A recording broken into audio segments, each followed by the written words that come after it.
Pero ahora 6-2, ¿no? Bueno, está bien. A ver, ahora vamos a hablar de economía. ¿Qué es lo que tenemos que hacer? No creo que sea un sismo. No creo. ¿Un cataclismo? ¿Un desastre natural? Un maremoto, un tsunami sin mar. No, para nada. Pero vamos a hablar no solamente de lo que está pasando con la economía, sino de lo que debería pasar con la economía. ¿Qué es lo que tenemos que hacer? Preparando la agenda de diciembre, a ver, ¿qué nos sugiere usted para que la economía boliviana funcione mejor de lo que está funcionando? Escríbanos al Facebook, a Noticiando, al Twitter, @noticiando, o al correo electrónico a noticiando@tv.com.bo. Y así comenzamos con el gato que está contando también sus billetitos y sus monedas a Noticiando.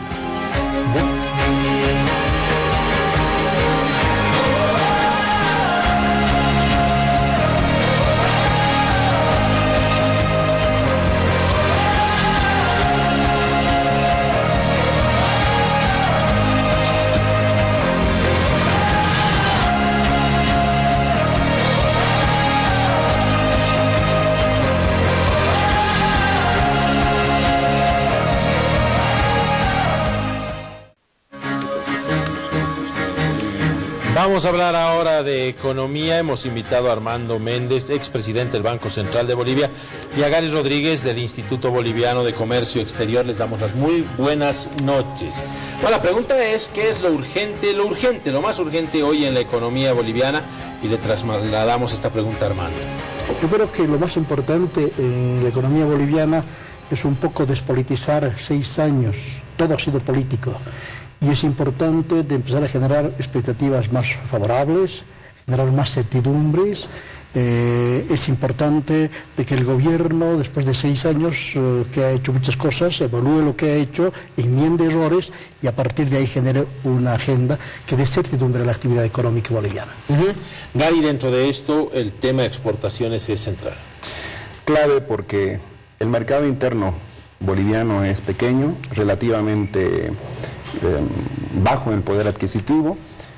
Bolivia necesita crecer a tasas superiores al 7% para tener una eficacia en el combate a la pobreza, y necesitamos una agenda por la producción, por la competitividad, por los empleos, y esto no se va a lograr solo pensando en el mercado interno, un mercado interno que además está avasallado por el contrabando, que presenta una fuerte competencia desleal en contra de la producción nacional. Tenemos que fijarnos y hacer la apuesta por los mercados externos. Tenemos grandes ejemplos en Sudamérica de lo bien que le puede ir un país cuando se abre al mundo, cuando se integra con él. Chile es el caso.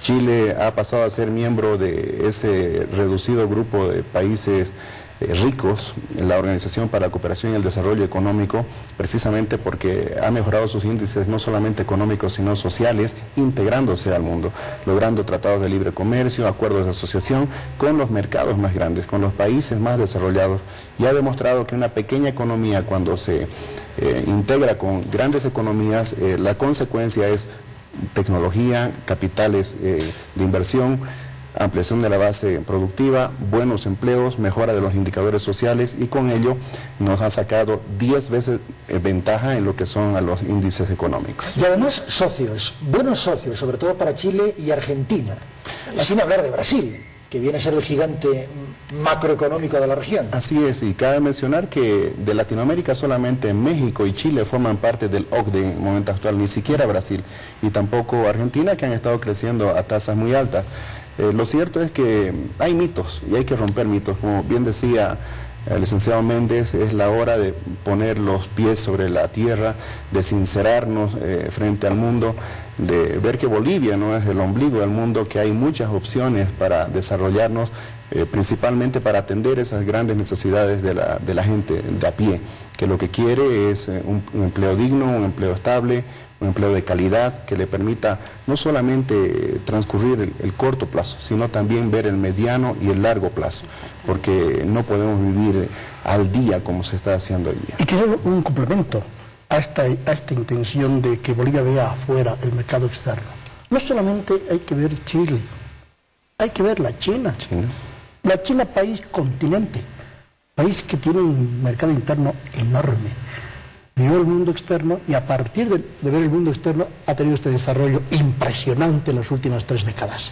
Entonces el mundo de hoy, nos guste o no nos guste, es globalizado, hay que ver hacia allá, y Bolivia, una economía tan pequeñita, es la más llamada a ver al exterior. Por tanto, un gobierno que busca acuerdos del comercio con los países, eso es lo que hay que empezar a hacer de ahora en adelante. Para que la gente que está viendo el programa en este momento se adentre más todavía al tema, los invitamos a ver una notita. El Ejecutivo convocó a los sectores sociales, sindicales, profesionales, universitarios, colegiados para diseñar un nuevo plan de desarrollo en base a la industrialización de las materias primas. Esto integrará una nueva agenda nacional que reemplazará a la Agenda de Octubre, la cual nació por las exigencias de la población en la guerra del gas. Hablamos de la reivindicación de la nación aymara que se manifestó en la participación de este evento desde el Alto, como uno de los elementos para contribuir a darle un giro a la historia de Bolivia.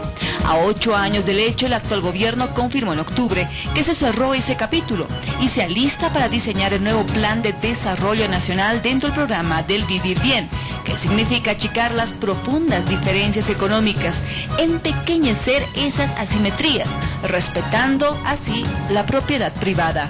La economía comunitaria también será incluida como modelo de producción cíclica, apoyada en la pertenencia al territorio, equilibrio con la madre tierra, reciprocidad, complementariedad entre hombres y mujeres, redistribución de excedentes y con control social.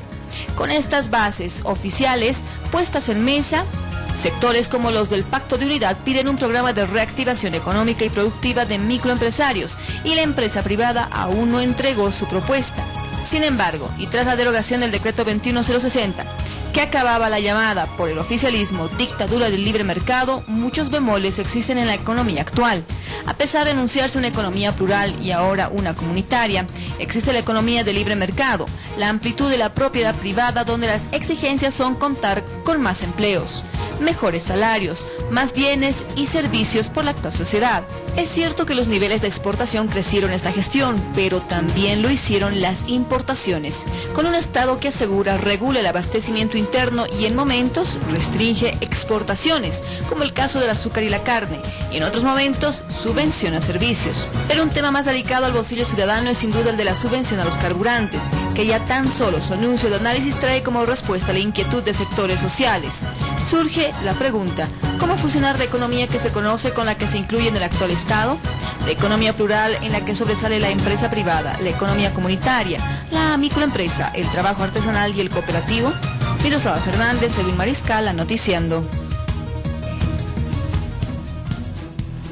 A ver, Saúl Quispe Valdés dice, para que en la economía boliviana lo urgente es no más bonos, y segundo, en la economía boliviana lo urgente no más subvención a los hidrocarburos. Claro, ese es uno de los grandes problemas que va a haber que discutirlo entre todos. Y el gran agujero, no te olvides. Por eso va tanta plata. El gran desafío. Y el gran desafío. Moisés Troche dice, buenas noches, según mi opinión, hace unos años compraba más cosas con 100 bolivianos y ahora apenas me alcanza para la mitad, todo ha subido. ¿Qué se podrá hacer? No hay que ser un genio para darse cuenta, espero que mejore. Wilson Zurita Orellana dice, Santa Cruz y Cochabamba son el motor de la economía boliviana. Debemos potenciar ese sector económico. Bueno, a ver, Gary, ¿qué propuesta que deberían llevar los empresarios? ¿Cuál es su rol hoy? En primer lugar, cuando se hace énfasis en lo comunitario y se habla de un nuevo modelo plural, quisiera aclarar que eso siempre ha existido en el país. Producción comunitaria la hemos visto por siglos y también hemos visto sus resultados. Habría que comparar con lo que han sido otras experiencias con visión a escala orientadas al mercado y ver esos resultados de gente que dejó el comunitarismo, la producción comunitaria, y se trasladó, por ejemplo, al oriente, y hoy día son prósperos empresarios que trabajan con tecnología de punta, con maquinaria, con GPS, satélite, que han hecho estudiar a sus hijos, los han profesionalizado en base a ese éxito productivo. Se habla de cooperativismo, bueno, ejemplos clarísimos y exitosos los tenemos en Santa Cruz, cuando las cooperativas de servicios públicos, CRE, Cotas, Aguapac, dieron telefonía, dieron electricidad, dieron agua que el Estado no brindaba a una región olvidada. Y finalmente la parte estatal, que también la hemos tenido como experiencia, no solamente en Bolivia, sino en el mundo, y deja grandes interrogantes, porque las empresas estatales suelen empezar bien, pero la historia nos ha dicho que acaban mal. En función de eso, viendo que no hay muchas cosas diferentes, salvo el avance del Estado sobre la economía, creo que lo principal que tenemos que reflexionar en diciembre es que el papel protagónico, a la luz de todo lo que se ha visto, lo tiene que tener el sector productivo privado. Y cuando decimos eso no nos estamos refiriendo solamente a las grandes unidades, sino principalmente a las micro, a las pequeñas, que son las que más empleo generan, sí, pero que también son las más informales, que de alguna forma generan competencia desleal en un mercado donde el sector productivo legal, el comerciante formal, es cada vez obligado a pagar salarios más altos, a cumplir con las obligaciones tributarias, etcétera, y eso significa una competencia no equivalente. Creo que las políticas desde el Estado deberían ser transversales para todos los que arriesgan su capital para generar, por ejemplo, empleos para los bolivianos, alimentos para los bolivianos, manufacturas para los bolivianos, aquellos que arriesgan hasta su patrimonio familiar para poder sobreabastecer el mercado interno y exportar, ¿no? Cuando uno exporta, por ejemplo, la población debería entender, y mucha gente que ha dejado de tener empleos en función del mercado estadounidense, por ejemplo, sabe que cuando se exportaba a Estados Unidos el cliente era tan exigente que exigía seguridad industrial, seguridad laboral, pago de todos los beneficios, buenos salarios, etcétera, porque de eso dependía su competitividad en el mercado estadounidense. Por lo tanto, creo que el planteamiento aquí desde el sector empresarial básicamente tiene que ver con tres cosas. Primero, seguridad jurídica, ¿no? Que es una condición sine qua non, seguridad jurídica para la tierra, para la inversión. Lo segundo, mercados seguros. También eso depende del Estado. Mercados internos con precios realistas, para que no volvamos a vivir esas situaciones tan penosas que se dieron el año pasado, por ejemplo, cuando con una buena intención se rebajó el precio del azúcar y el azúcar se salió de contrabando. Tenemos que tener mercados externos asegurados, que no hayan prohibiciones, que no hayan restricciones, que se acuerde con el sector empresarial el abastecimiento del mercado interno primero, correcto, pero inmediatamente eso acontezca, que se deje exportar, porque eso va a permitir al inversionista planificar grandes producciones. Y lo tercero, políticas públicas inteligentes y concertadas con el sector productivo. Eso pasa por crédito, pasa por riego, pasa por el seguro, pasa por la biotecnología, pasa por replicar lo que están haciendo otros países con gran éxito, como por ejemplo el Brasil. El Brasil del presidente Lula, que no le tembló la mano para autorizar la producción de transgénicos en soya, en maíz, en algodón y hace un mes atrás en frijol. Pero eso es otra cosa, es otra cosa. Armando, hace un tiempo usted estuvo aquí, lo tuvimos en el programa y hablábamos del posible efecto contagio de la crisis financiera internacional en nuestra economía.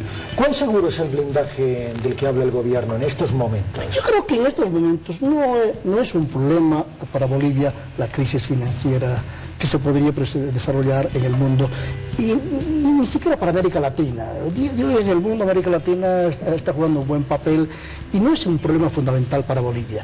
El problema fundamental es el que ha dicho Gary, y yo quisiera un poquito sobre eso redondear la idea. Por supuesto que sí. Lo que Gary ha dicho es algo que los bolivianos debemos entender. Hay un sistema económico mundial que se llama economía de mercado, que puede tener matices. Pero eso de querer crear economías propias, muy originarias, no es cierto, no es viable. Bolivia es una economía de mercado. La realidad nos está indicando que es una economía de mercado y por tanto requiere respuestas de parte del gobierno que condigan con esta realidad. Querer decir que la economía es, por ejemplo, plural en Bolivia, en todas partes es plural. Tipos de propiedades son en cada parte, en todo el mundo hay distintos tipos de propiedad. En todo el mundo, en los países, hay distintas formas de organización, de producción modernas, no modernas. Entonces, querer hablar de una economía plural como algo único, no es cierto. Queremos hablar de economía plural hablando en singular, que es una economía muy singular. Claro, y tampoco en el mundo ninguna economía es singular, todas son plurales, todas. Entonces, lo que los bolivianos tenemos que entender, y después de 6 años creo que podemos entender, porque ya pasaron las etapas iniciales de todo el proceso revolucionario, es que Bolivia tiene que embarcarse en lo que está el mundo, economía de mercado. ¿Qué significa eso de economía de mercado? Que todo conseguimos mediante el intercambio. El intercambio es la relación social por excelencia. Y en esa economía lo más eficiente es que los sectores privados, empresariales, compitan, pongan sus riesgos, tengan libertad, las condiciones que él ha indicado. Y eso es lo más importante en este momento en la economía boliviana. Ok, y mañana precisamente van a tener un seminario sobre ese tema. Exactamente, mañana a mí me toca ese tema exponer. Voy a hablar precisamente sobre mercado, economía y desarrollo. Y vas a mostrarle a Bolivia tu último hijito. Y le voy a mi gran hijo un libro de economía monetaria, 650 páginas. Nace robusto. Es robusto. Es una obra de toda mi vida dedicada justamente a la economía monetaria. Y en ese libro yo comienzo con el mercado. Muy bien. Bueno, les agradezco mucho el haber venido. Vamos a seguir charlando mucho más. Y felicidades para ese libro, ¿eh? Muchas gracias. Muchas felicidades. Y por el seminario. Muchas gracias.